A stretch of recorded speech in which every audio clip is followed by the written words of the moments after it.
오늘은 빌더스룩 23번째 누가복음 말씀이고요.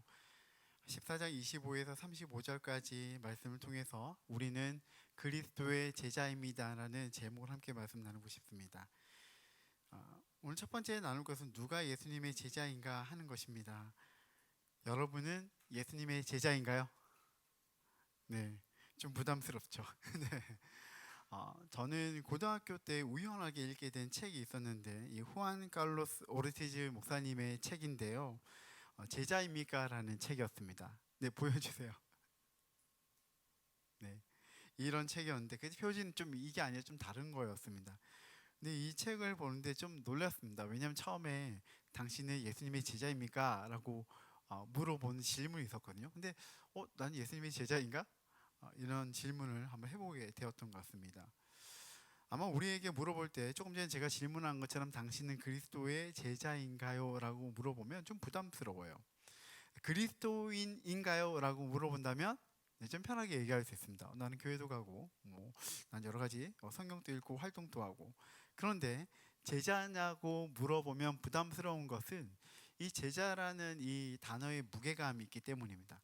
뭔가 좀 더 해야 될 것 같고 더 헌신해야 될 것 같고, 그리고 주님을 위해서 내 많은 시간과 재물을 사용해야 될 것 같은 그런 마음이 든다라는 거예요.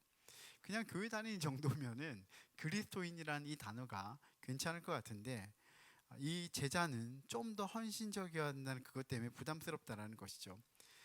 그런데 신약 성경에 보게 되면 그리스도를 믿고 따르는 자에 대한 명칭이 그리스도인보다는 제자라는 단어를 더 많이 사용했다고 말합니다. 예전에 우리 형제들이 함께 읽었던 책이 있거든요. 달라스 윌라드의 잊혀진 제자도. 거기에 보게 되면 이런 말로 시작하고 있어요. 신약 성경에는 그리스도인이라는 단어는 3번 사용되었다. 그런데 제자라는 단어는 269번이 사용됐다 이렇게 말하거든요. 달라스 윌라드는 성경을 제자와 관련해서 신약 성경은 예수 그리스도의 제자들에 관한, 그리고 제자들에 의한, 제자들을 위한 책이다 이렇게 정의한 바가 있습니다. 그만큼 예수님의 사역과 우리의 신앙에서 이 제자라는 문제는 굉장히 중요하다라는 거예요. 예수님의 메시지는 하나님 나라와 구원에 초점이 있었습니다. 그래서 하나님 나라의 회복과 구원을 위해서 예수님께서 이 땅에 오셨고, 우리가 잘 아는 것처럼 십자가에서 죽으셨고, 또 지난주 우리가 함께 나누었던 것처럼 부활하셨습니다. 그리고 그 예수님을 믿을 때 우리에게 생명이 주어지는 것을 우리는 믿게 되어집니다. 근데 예수님의 사역을 보게 되면은 이것으로 끝나지 않고 많은 시간들을 어디에 투자했는가, 특별히 이 짧은 공생의 기간 동안 어디에 많은 일들을 하셨고 집중하셨는가를 보니까 사람들을 키워내고 양육하는 일에 시간을 썼다는 것입니다. 바로 제자들인 것이죠. 예수님 하나님 나라를 위해서 세워가기 위해서 제자들을 세우셨습니다. 예수님께서 부활하신 이후에 어디에 시간을 쓰셨는가 잘 기록되어 있지 않지만 딱 나타나 있는 것은 40일 동안 누구에게 나타나셨죠? 제자들에게 나타나셔서 제자들과 함께 했고 다시 양육한 거예요. 결국 예수님은 사람을 남기셨습니다. 그냥 사람이 아니라 그리스도의 제자를 남기셨습니다. 예수님을 구주로 믿고 또 예수님을 통해서 배운 하나님의 백성답게 살아가고, 또한 그 제자로 살아가면서 자기만 제자로 끝나는 것이 아니라 또 다른 제자를 세우는 사람으로 만드신 거예요. 그래서 예수님께서 승천하시고 난 이후에는 이 예수님의 복음을 전하고 가르치는 그 모든 일을 제자를 통해서 이루어 가신 것이죠. 그리고 그 제자는 또 다른 제자를 만들어 갔습니다. 그 실례로 예수님의 명령에 나타나 있는데요. 마태복음 28장 18절에서 20절까지의 말씀입니다. 여기에 보게 되면 우리가 잘 아는 말씀이 있잖아요. 예수께서 나와 말씀하여 이르시되 하늘과 땅의 모든 권세를 내게 주셨으니 그러므로 너희는 가서 모든 민족으로 무엇을 삼아? 제자로 삼아 아버지와 아들과 성령의 이름으로 세례를 베풀고 내가 너희에게 분부한 모든 것을 가르쳐 지키게 하라. 볼지어다 내가 세상 끝날까지 너희와 항상 함께 있으리라 하시니라. 그러니까 가서 어떻게 한다고? 제자를 삼고 아버지와 아들과 성령의 이름으로 세례를 베풀어서 그것을 끝나는 것이 아니라 그 사람이 또 제자로 살아가도록 예수님께서 가르치신 것들을 가르쳐 지키어 살도록 했다 이렇게 말합니다. 그러니까 기독교인이란 이 말 안에는 그리스도의 사람이라는 뜻이기도 하고 그리스도의 제자라는 이 뜻이 내포되어 있다 이렇게 말할 수 있습니다. 그렇다면 두 번째는 누가복음 14장에서는 예수님은 제자를 어떻게 정의하고 있을까요? 우리는 계속해서 지금 누가복음 말씀 보고 있잖아요. 이 누가복음 말씀에는 제자에 대해서 어떻게 말하고 있나요? 25절을 보게 되면 다음과 같이 시작하고 있습니다. 25절 보실까요? 수많은 무리가 함께 갈새 예수께서 돌이키사 이르시되. 수많은 무리가 예수님께 나와왔습니다. 왜 예수님 앞에 사람들이 몰려왔을까? 이 바로 앞에 보게 되면 예수님이 수종병이 든 사람을 고치셨다 이렇게 말하거든요. 수종병이 도대체 뭔가 찾아보니까 부종, 복수 이런 것을 말하더라고요. 그리고 많은 병자들을 고치셨어요. 그리고 사람들에게 또 바리새인 또 감당지 못할 그 지혜로운 말씀을 가르치셨을 때 사람들이 깜짝 놀랐어요. 야, 범상치 않은 분이다. 저분은 하나님께로부터 오신 분이야. 선지자예요. 그래서 사람들이 깨닫고 또한 그 앞에 나아가기를 원했습니다. 보기를 원했습니다. 말씀 듣기를 원했고 또한 수많은 사람들이 치유를 받았던 것처럼 자신의 문제의 해결을 받기를 원했고 달려들었습니다. 이런 열광으로 사람들이 따라다닐 때 이 사람들이 수많은 무리가 몰려왔으니까 이 모든 무리들을 제자다 이렇게 말할 수 없겠죠. 그들의 기적을 바라고 뭔가 얻을 것이 있어서 왔던 그 사람들이 다 제자라고 말할 수는 없습니다. 그렇다면 어떤 사람이 제자일까? 첫 번째는요, 주님을 온전히 사랑하는 사람이라는 거예요. 26절의 말씀 다 같이 한번 읽어볼까요? 시작. 무릇 내게 오는 자가 자기 부모와 처지와 형제와 자매와 더욱이 자기 목숨까지 미워하지 아니하면 능히 내 제자가 되지 못하고. 예수님의 제자는 부모, 처자, 그리고 형제, 자매, 자기 목숨까지 미워하는 사람이다 이렇게 말하거든요. 좀 부담스러워요. 그렇죠?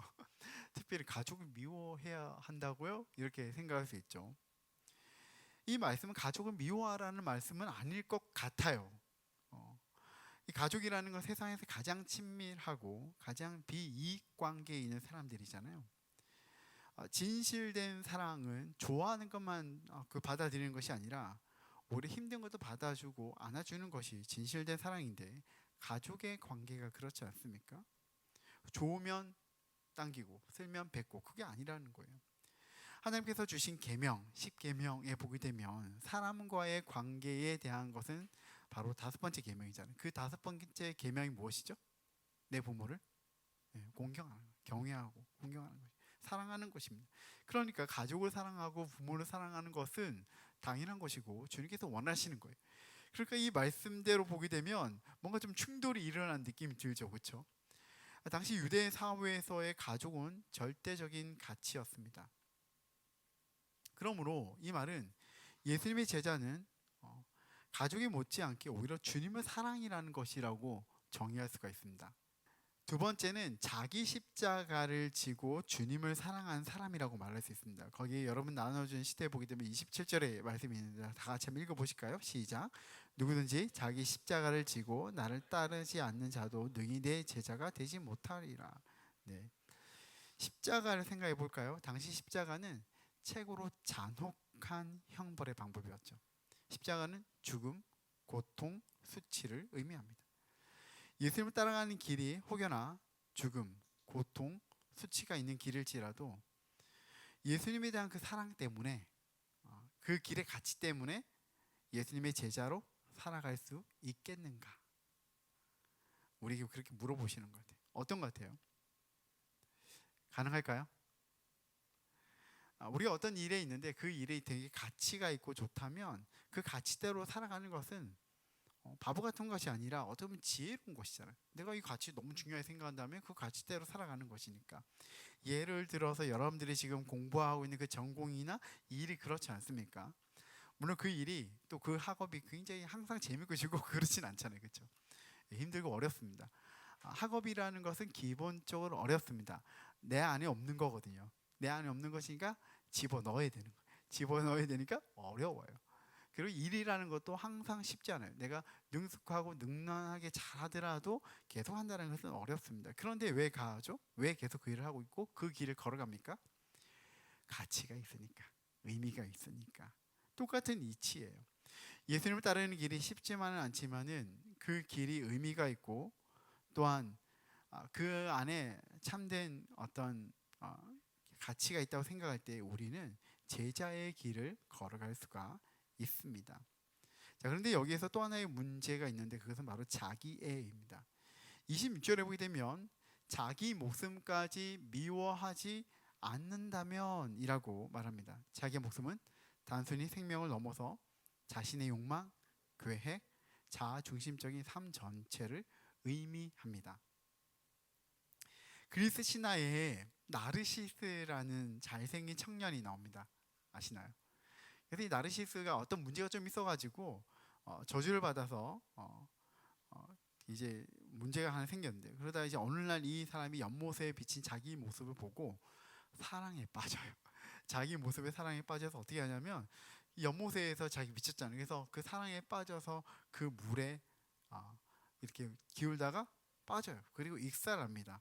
그래서 지나치게 자기를 사랑하는 자기의 자아도취 상태를 뭐라고 그러죠? 네, 나르시시즘이라고 하죠. 만약 우리가 이 나르시시즘에서 헤어나지 못한다면 주님을 따르기가 어렵습니다. 자기를 사랑하는 그게 너무 커가지고 주님을 바라보지 못하는 것이죠.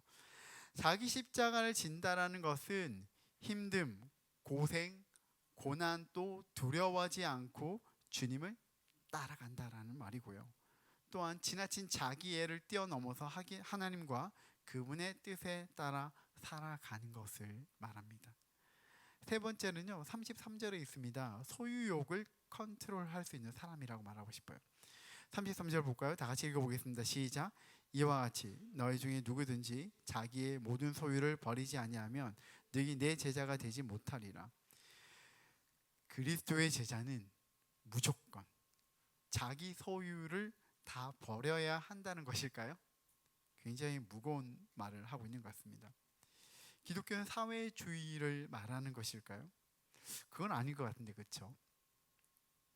그러나 이런 질문을 할 수 있습니다. 돈과 자기 소유보다 주님을 더 사랑할 수 있는가? 제임스 스미스는 습관이 영성이다라는 책을 썼는데요. 거기 보면 이렇게 말합니다. 이런 노란 책인데요. 당신이 사랑하는 바가 바로 무엇이다? 당신이다. 그러면서 이것은 이렇게 의미한다라는 거예요. 당신이 예배하는 바가 바로 당신이다. 내가 무엇을 사랑하는가? 그것은 곧 자기를 보여주는 것이고, 또한 내가 좋아하는 그것은 곧 나의 예배 대상이라고 하는 것입니다. 이 말에 비추어 본다면 현대 사회는 돈을 사랑하고 가진 것과 또한 누리는 것을 사랑하고 더 나아가서 그것을 예배합니다. 돈을 사랑하고 돈을 예배하는 것이고 누리는 것을 절대적 가치에 두고 있다는 거예요. 나의 일은 하나님 주신 소명을 위한 것인가? 또는 나의 일은 나의 부와 영광을 위한 것인가? 이 두 가지는 항상 충돌하는 것은 아니지만 좀 고민해 볼 필요가 있어요. 그런데 여기 한 가지 뭐가 문제냐면 물질 만능주의, 물질 우선주의가 문제겠죠. 존 스토트라는 원래 이제 성공의 신부님인데요. 보통 우리가 목사라고 이렇게 번역하긴 하지만 기독교입니다. 존 스토트가 제자도라는 책이 있는데 여기 보게 되면 제자도에 대한 8가지의 내용이 나오는데 그 중에 한 가지 나오는 것은 이거예요. 그리스도인 제자들이 맞서야 하는 세상에 널리 퍼진 또 다른 풍조는 뭐라고요? 물질주의다.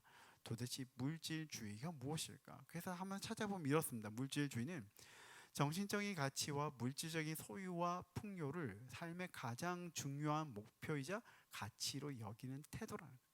그러니까 내 모든 것에 대한 모든 가치를 어디에 둔다고요? 물질, 그것을 내가 얻는 것, 소유와 풍요를 내 인생의 가장 중요한 것을 여기는 것이 물질주의인데, 오늘날 그리스도인의 제자로 살아가면서 가장 큰 장애가 되는 것은 뭐냐? 바로 이 물질주의라는 거예요. 하나님을 정말 사랑해야 되는데 이것 때문에 주님을 사랑하지 못하는 것이죠. 물론 우리 하나님은 이 물질 세계를 창조하시고 우리로 하여금 그 모든 것을 누리게 하셨습니다. 그러니까 물질이 잘못된 것은 아니에요. 하나님 창조하신 세상에 주어진 이 모든 것들이 우리를 위한 것이고 또한 우리가 누리도록 하셨습니다. 우리가 가꿀 곳으로 만들어 주셨어요. 성경은 우리가 살아가는 세상을 물질을 가지고 또 누리는 것이 잘못이라고 하지 않습니다. 그런데 물질주의에 사로잡히면 믿음의 삶, 소명의 삶이 질식당할 정도로 이 물질적인 것에 사로잡혀 있는 상태에 빠져 있는 것, 그것이 문제라는 거예요. 예수님은 누가 제자인가 할 때에 이 소유욕 그리고 이 물질주의에 사로잡히지 않고 주님을 사랑하는 사람이 바로 제자라고 말하고 있습니다. 좀 어렵죠. 제자가 이렇게 대단한 것이어서 저 제자 안 할래요 오늘부터 이렇게 생각할지 모르겠습니다. 그런데 제자는 이렇습니다. 세 번째는요, 근데 좀 이제 중간에 좀 이상한 부분이 나와요. 28절부터 32절인데요. 전 여기에 대한 제목을 이렇게 적어봤습니다. 제자의 삶에 대한 안목을 가지고 계산해 보았는가 하는 것입니다. 예수님은 제자의 길을 걷기 위한 고민과 계산에 대한 재미난 얘기 하나를 해요. 두 개를 합니다. 28절에 30절을 볼까요? 여기 보게 되면 누가 집을 짓는 망대를 세우는 것을 계산 또 안 하냐 이러는 거예요. 그러니까 망대는 뭐냐면 망을 보는 건축물이에요. NIV 성경에 보게 되면 타워라고 되어 있더라고요. 타워, 그냥 건물을 세우는 것이죠. 그런데 그때나 지금이나 똑같은 것 같아요. 건물을 세우는 데는 돈이 많이 들어요.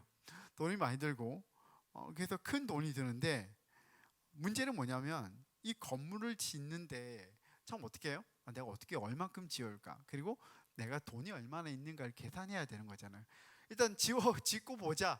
짓다가 나중에 돈이 없으니까 내가 더 짓지 못하고 그만둔다면 이게 얼마나 우스운 일인가, 계산이 필요하다라는 것이죠. 그렇죠? 두 번째는 이런 얘기예요. 31절에 32절은 어떤 내용이냐면 어떤 왕이 다른 나라와 전쟁을 해요. 그런데 우리 군사는 1만 명이고 적은 2만 명이라는 거예요.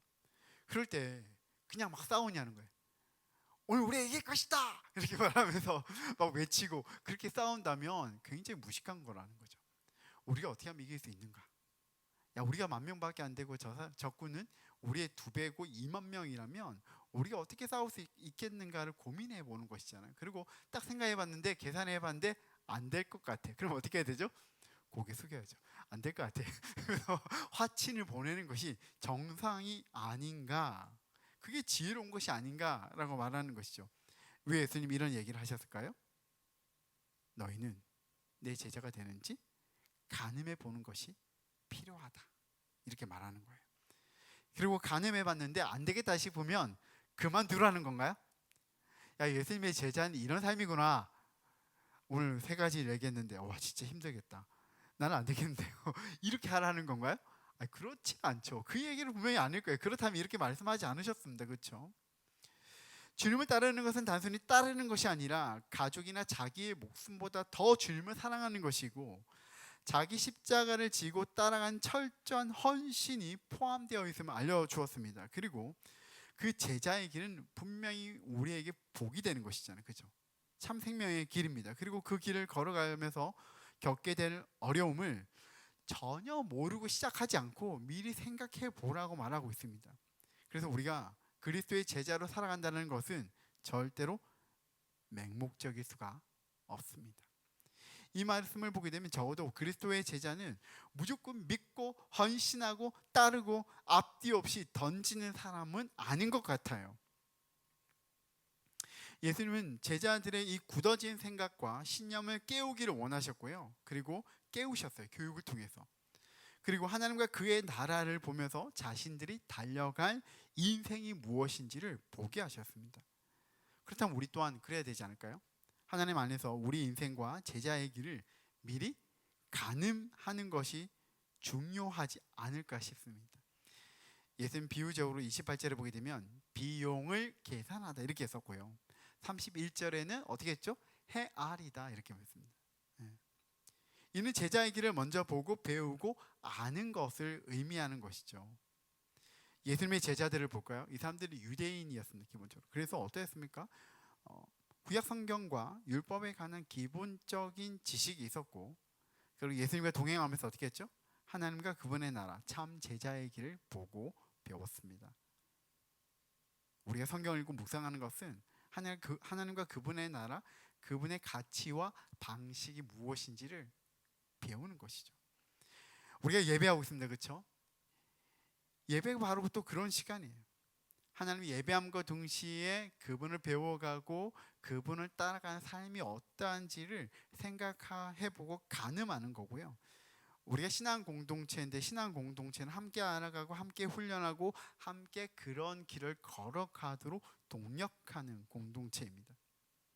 그리스도의 제자는 알고 계산하고 하나님과 자신을 바라보면서 천국 시민의 길을 걸어가는 사람들이죠. 자, 이때 아는 것이 너무 중요하죠. 예수님은 보고 알고 계산하라고 말했잖아요. 성경에는 이 아는 것이 얼마나 중요한지 다루고 있는 말씀들이 있습니다. 대표적으로 이렇습니다. 한번 보실까요? 호세아서 6장 6절 우리 다 같이 읽어보겠습니다. 시작. 나는 인애를 원하고 제사를 원하지 아니하며 번제보다 하나님을 아는 것을 원하노라. 하나님을 아는 것이 너무 중요하다. 또 빌립보서 3장 8절인데요. 읽어보겠습니다. 또한 모든 것을 해로 여김은 내 주 그리스도 예수를 아는 지식이 가장 고상하기 때문이라. 내가 그를 위하여 모든 것을 잃어버리고 배설물로 여김은 그리스도를 얻고. 또한 요한복음 17장 3절 영생은 무엇인가? 읽겠습니다. 영생은 곧 유일하신 참 하나님과 그의 보내신 자 예수 그리스도를 아는 것이니이다. 호세아서 4장 6절입니다.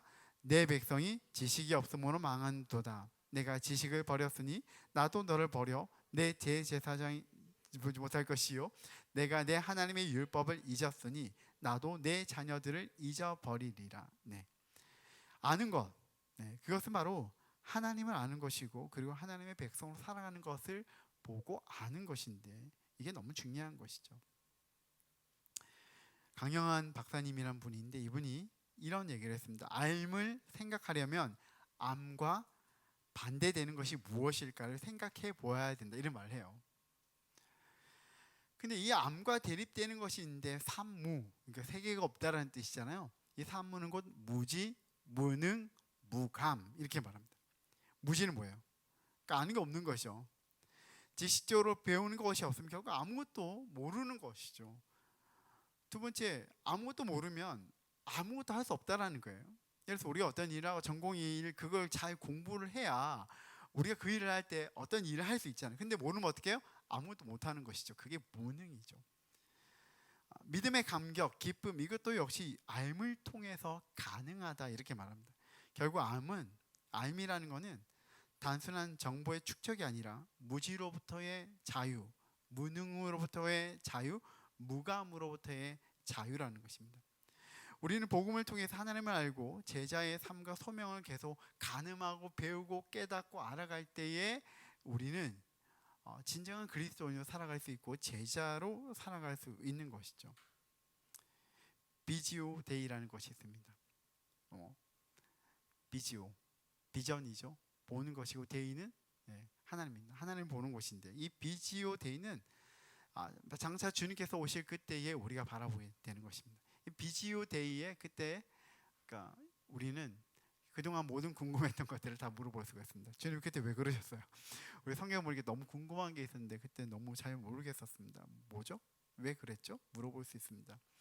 그런데 우리는 현재 주어진 성경과 하나님의 관계를 통해서 믿음의 삶이 무엇인가?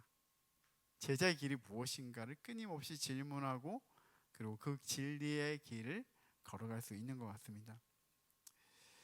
늘 이게 고민이에요. 어떻게 우리가 하나님의 백성으로 살아가는 것이 맞겠는가? 그리스도의 제자로 살아가는 것이 맞겠는가?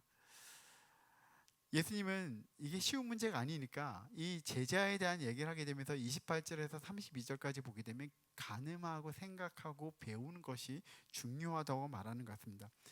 중세부터는 이 믿음의 길, 제자의 길을 걸어가기 위해서 크게 두 가지의 방법으로 공부를 해왔습니다. 물론 그것은 기독교뿐만 아니라 일반 보편적인 학습에도 사용되었기도 합니다. 근데 이제 기독교가 가장 중요한 이 부분을 많이 채용했는데요. 하나는 뭐냐면 수도사들이 하나님 앞에 나가서 듣고 묵상하는 렉치오 디비나였습니다.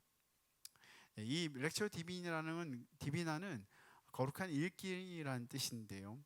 아까 데이라고 하는 그게 저 디비나와 똑같은 것입니다. 하나님 말씀 읽고 묵상하고 기도하고 관상이라고 말하는데 그냥 바라보고 그분을 정말 만나는 것입니다.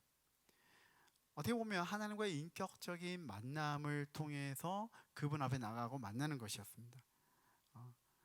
어떻게 보면 수도원과 어떤 그런 영성적인 방법이 이렇게 나갔죠. 근데 또 하나가 있습니다. 그것은 렉치오 스칼라스티카입니다. 네. 네. 저 뒤에 스칼라스틱이라는 자체가 어떤 학적이라는 연구라는 뜻이잖아요.